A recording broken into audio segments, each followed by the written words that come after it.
देखिए आपको पहला जो कंपाउंड है वो आपका CH3Cl। सबसे पहले बताइए हमको यूपे का फुल फॉर्म बताइए, क्या था? International union of pure and applied chemistry. ठीक है, फिर हमको बताइए यूपे ने लिखने का एक ट्रिक बताया थी, प्लांट का पी क्या बताता था? Principal chain. प्रिंसिपल चेन का दूसरा नाम बताइए। Main chain. तीसरा नाम बताइए पेरेंट चेन। फिर था एन से क्या था? Lowest locate. तो नंबरिंग कुछ इस तरीके से करना है कि फंक्शनल ग्रुप को छोटा नंबर मिल सके। फिर कौन था? मल्टीपल बॉन्ड, डबल या ट्रिपल बॉन्ड बोलते, मल्टीपल बॉन्ड। हाँ, फिर क्या था आपका? सब्स्टिट्यूएंट। फंक्शनल ग्रुप और डबल या ट्रिपल बॉन्ड नहीं होगा तो हम लोग ब्रांच में देखेंगे। ओके, फिर था आपका प्लांट का एल हो गया। फिर ए से क्या था? अल्फाबेट। और एन से क्या था? नोमेनक्लेचर। और नोमेनक्लेचर लिखने का 5 कंपोनेंट था। पहला था सेकेंडरी प्रीफिक्स, उसमें किसको लिखते थे? ब्रांच, चाहे सब्स्टिट्यूएंट को। उसका एक और नाम था साइड चेन। प्राइमरी प्रीफिक्स में ओपन चेन रहता था तो उसके लिए साइक्लो लिखेंगे, और क्लोज चेन रहेगा तो साइक्लो लिखेंगे। फिर आता था रूट वर्ड। रूट वर्ड में कार्बन का कुल संख्या, एक कार्बन रहता था तो रूट वर्ड मी, और 2 कार्बन रहता तो ई, 4 कार्बन आता तो ब्यूट, और 6 कार्बन आता तो हेक्स, 5 कार्बन आता तो पेन, और 4 कार्बन आता तो ब्यूट, और 9 आता तो नॉन, और 7 आता तो सेफ नहीं है। ठीक है, फिर प्राइमरी सफिक्स था। कार्बन कार्बन के बीच अगर सिंगल बॉन्ड का लिंकेज था तो नाम के अंत में क्या लिखिएगा? एनी। ठीक है, और इस नहीं बोलना है, एन बोलना डायरेक्ट। कार्बन कार्बन के बीच डबल बॉन्ड होगा तो ई, और ट्रिपल बॉन्ड होगा तो आई, और 2 बार डबल बॉन्ड होगा तो डाई, और 2 डबल बॉन्ड 3 बार रहेगा। हम बोले डबल बॉन्ड 3 बार रहेगा तो ट्राई ए, और 2 बार ट्रिपल बॉन्ड रहेगा तो डाई आई, और 3 बार ट्रिपल बॉन्ड रहेगा तो ट्राई आई। देखिए ये मेरा पहला कंपाउंड है, इसी को हम लोग कॉमन नेम में बोलते थे मिथाइल क्लोराइड। ओके, तो इसका हमको लिखना है यूपेक ने, तो यूपेक ने लिखने का कितना कंपोनेंट था? 5। पहला था आपका सेकेंडरी प्रीफिक्स। सेकेंडरी प्रीफिक्स को एसपी लिख रहे हैं शॉर्टकट में। फिर था प्राइमरी प्रीफिक्स, उसको लिखेंगे पीपी।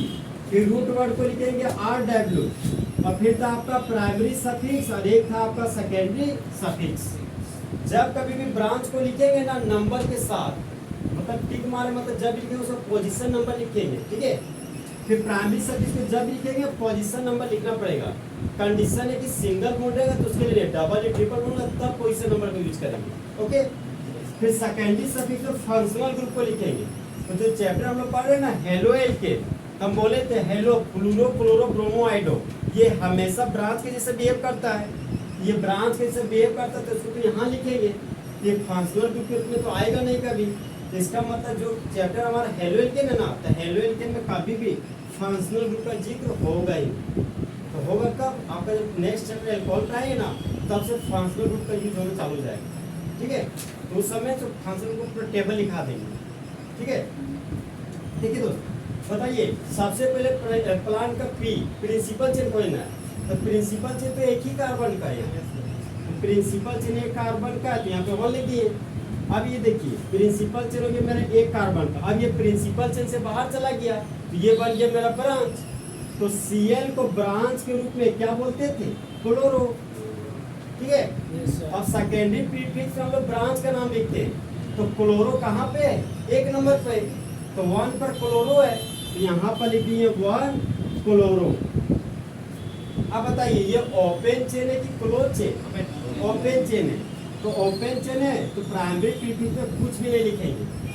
अगर क्लोज चेन होता तो क्या लिखते? साइक्लो।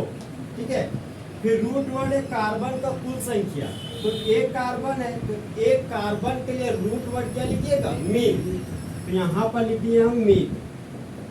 ओके, फिर हमारा प्राइमरी सफिक्स का देखिए, कार्बन कार्बन के भी सिंगल बॉन्ड रहेगा तो हम लोग एन लिखते, लेकिन यहाँ पर एक ही कार्बन है। सिंगल बॉन्ड बनने के लिए कम से कम 2 कार्बन होना चाहिए आपका।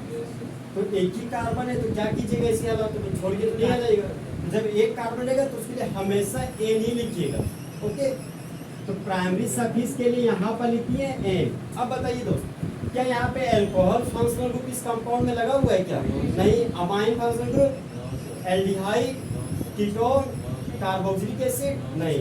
तो इसलिए सेकेंडरी सफिक्स में कुछ भी नहीं लिखे। ओके, अब देखिए दोस्त, ये आपका नंबर है, ये भी नंबर है आपका।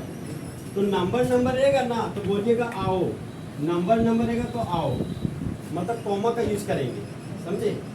जब नंबर रहेगा ना तो कॉमा का यूज करेंगे, उसी को हम लोग आओ बोले, ताकि आपको अब ये सब चीज़ सुने पहले गांव घर में, आओ जाओ, इसलिए आपको काम यहाँ से बन जा रहा है, समझे? आओ कहाँ करेंगे बताएंगे।